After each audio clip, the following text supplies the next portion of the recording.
s'arrête sur une autre sommité de la musique africaine, plus précisément du Congo. J'ai nommé Ferré Gola. Bonsoir l'artiste. Bonsoir Malik. Je t'ai connu avec une chanson, tu avais fait un featuring à l'époque avec Black Bazaar. Ouais, C'est comme avec Alema Bankou et tout ça, c'est comme ça que j'ai découvert l'artiste que tu es. Et puis tu peux regarder, hein, on a nos archives qui sont là bien en place. Il n'y a pas une semaine où on joue pas du Ferré Gola aujourd'hui. Donc on est très très content justement que tu sois là aujourd'hui avec nous.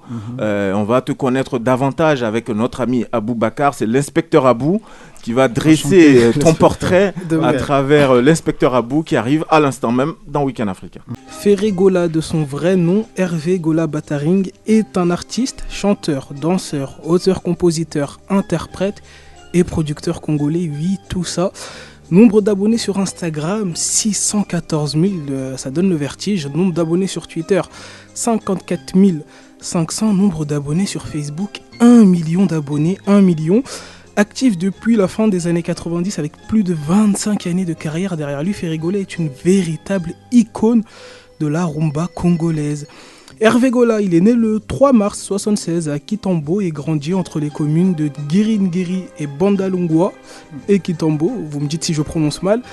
Son intérêt se tourne très vite vers la musique et il prend pour modèle des artistes tels que Franco Luamba, Carlito Las, King Kester Emenaya et Papa Wemba. Ses premières expériences avec la musique, elle commence dans un groupe de rue avec les voisins de son quartier. En 2006, il fait le choix d'entamer une carrière solo et retourne à Paris pour la réalisation de son premier album solo nommé Sens Interdit. L'album sort en décembre 2006 et est composé de 12 titres produits par le général congolais Norbert Dabira. L'année suivante, il obtient un contrat de sponsoring avec la marque de bière Primus et sort en 2008 le single Lubukulunkumu, contenant un générique pour marquer leur partenariat ainsi qu'une version remixée de Vita Imana pour présenter les musiciens de son orchestre. Il se produit le 23 mars 2008 à l'Élysée-Montmartre à Paris. Le 15 mai 2010, Jésus de Nuance, qui est l'un de ses surnoms, se produit au Zénith de Paris.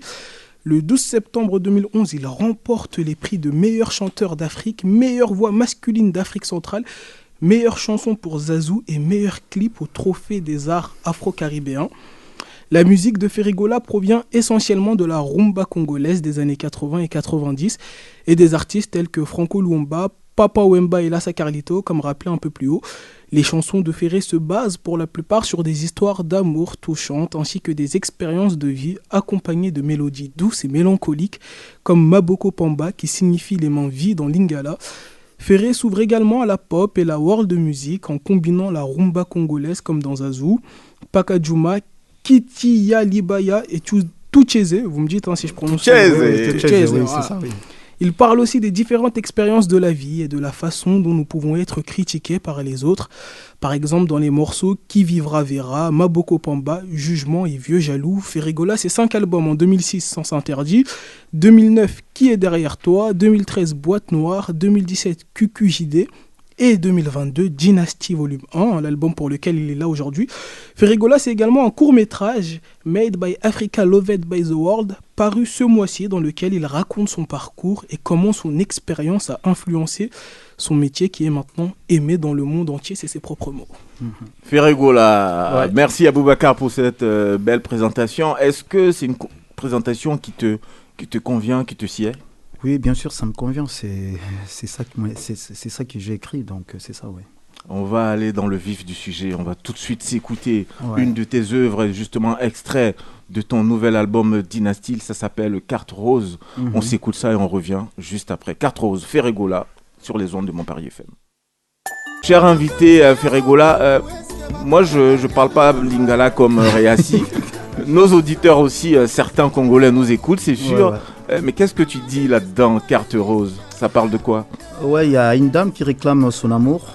Ah, carrément ? Ouais, il dit même si, malgré tout ton argent, mais on avait commencé avec toi dans la souffrance. Aujourd'hui, t'as beaucoup d'argent, mais ne me laisse pas malgré tout ce que tu me fais. Ah ouais. Moi, je serai là toujours pour toi, donc faut pas me quitter en fait.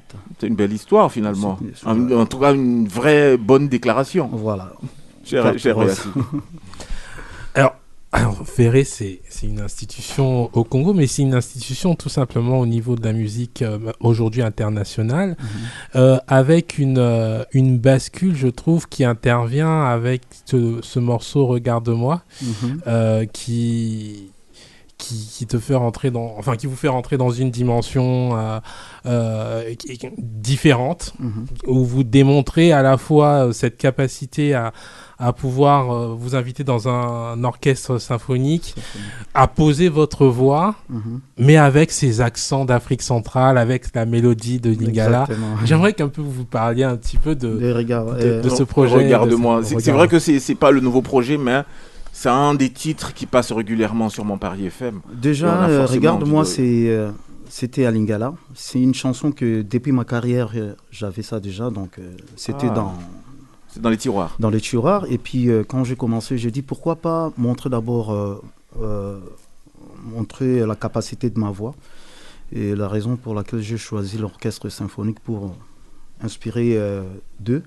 Par rapport je regarde des Pavarotti, des genres de choses comme ça, j'ai dit, depuis que tout le monde a commencé, bon, soit. Et puis moi, je me suis osé, je dis, pourquoi pas, je peux essayer. Donc, j'ai essayé en fait, et j'ai vu que ça donnait. Mais en fait, quand j'ai chanté, j'avais vraiment peur, et je ne pensais pas vraiment les gens ils vont accepter, par rapport à la façon dont nous on chante la rumba et faire... Regarde-moi, c'était vraiment un truc, j'ai essayé, en fait, j'ai osé. Ouais. Et les gens, ils ont aimé. Tu as été conseillé de suivre cette voie philharmonique, ou c'est toi-même, c'est ton équipe autour de toi, ou c'est venu de toi-même, tu t'es levé un matin? C'est venu de moi-même. Il faut que je connais un peu Pavarotti, je connais un peu les artistes américains que j'aime. La façon dont ils chantent, j'ai dit, mais pourquoi pas moi aussi, je vais essayer. Même si les gens ils vont se moquer de moi, j'ai dit, mais j'essaye quand même. Et voilà, mais quand on a une voix comme la tienne, parce que c'est la vérité, comment tu peux penser qu'on puisse se moquer de toi? Parce que c'est surtout un travail de vocalise, ce que tu as fait dans Regarde-moi. Oui, mais en fait, nous, comme on chante la rumba, c'est... En fait, on peut dire ça, c'est tout le monde chante de la même façon. Nos styles rumba, c'est pas le même style avec la chanson Regarde-moi. Donc, pour faire ça, quand même, il faut oser. Et j'ai osé, mais... Je connais notre communauté, en fait, je connais les Africains, comment ils pensent aussi, tu vois, j'ai osé, et les gens, ils ont dit, ils étaient d'accord, en fait. Mais est-ce que quand tu as fait Regarde-moi, après on va s'arrêter, on va parler de Dynastie, parce que c'est aussi la raison pour laquelle tu es dans nos studios aujourd'hui, quand tu fais Regarde-moi, est-ce que tu te dis, c'est pour passer l'étape au-dessus, aller même au-delà de la communauté du monde congolais, du monde africain, ou tu fais ça juste parce que tu es l'artiste qui a reçu une inspiration et qui met ça en musique, en chanson? Durant toute ma carrière, j'avais dit de faire un truc comme ça pour marquer un peu, parce que ça, c'est... Je sais, il y a parmi les artistes africains, il y a peu qui ont osé de faire des genres de choses comme ça. Moi, je dis, dans ma carrière, je dois faire un truc. Ça doit rester vraiment durant toute ma carrière. Moi, je pense que cette chanson-là, c'est... Quand on parle de ma carrière, je pense qu'on va commencer à compter de ça, quoi. C'est ça qui va commencer, en fait. Aboubacar, pour l'inviter. Moi, je voulais vous poser comme question. Aujourd'hui, est-ce que c'est pas... Comment vous gérez la notoriété aujourd'hui? Est-ce que c'est pas difficile? Est-ce que c'est plus difficile aujourd'hui qu'avant, par exemple, de se faire connaître et d'impacter les gens? Est-ce qu'on n'est pas obligé aussi d'être dans la variation de musique aussi pour impacter les gens et rester dans leur tête, en fait? Oui, ça change. Et puis la façon dont nous, on avait commencé avant, c'est différent d'aujourd'hui. Parce qu'il y a des sons qui changent. Et puis nous aussi, on est obligés de faire évoluer un peu nos capacités. Donc là, moi j'ai créé Rumba Trap. Ouais. J'ai essayé de trapper un peu qu'on va écouter chansons. Là dans quelques instants. Donc j'ai essayé de trapper un peu mes chansons pour être toujours à ou soit dans l'actualité. Dans l'actualité en fait. Donc c'est ça que j'ai. Et puis aujourd'hui, je me dis, je me promenais souvent à Paris, je prenais les trains. Mais aujourd'hui c'est un peu difficile parce que voilà le travail qu'on fait, on est un peu ça nous oblige un peu d'être un peu de ne pas être exposé aussi. Ouais, avant c'était bien, mais aujourd'hui c'est un peu difficile par rapport au travail aussi. Voilà, donc voilà. Qu'est-ce qui est difficile aujourd'hui de s'exposer? Pourquoi c'est difficile? Parce que tu sais nous, les réseaux sociaux aussi. Les réseaux sociaux, tu dois faire très attention dans tout, quoi. Donc, avant c'était bien, mais aujourd'hui c'est vraiment difficile. Tout est contrôlé. En fait. Faire attention à son image. à ce qu'on dit, Tout est contrôlé. à ce qu'on fait. Voilà. Contrôlé par qui? Par vous-même? Vous Par avez une les exigence fans. vis-à-vis de vous-même ou c'est... J'ai une exigence de respecter parce qu'il y a les gens qui publient n'importe quoi. Donc voilà, je ne vais pas tomber dessus. Donc voilà, je me réserve en fait. D'accord. Yassi? Oui, alors la rumba est rentrée et aujourd'hui fait partie du patrimoine immatériel de l'humanité, selon l'UNESCO. Donc aujourd'hui, Ferregola, comment il voit la rumba, en sachant que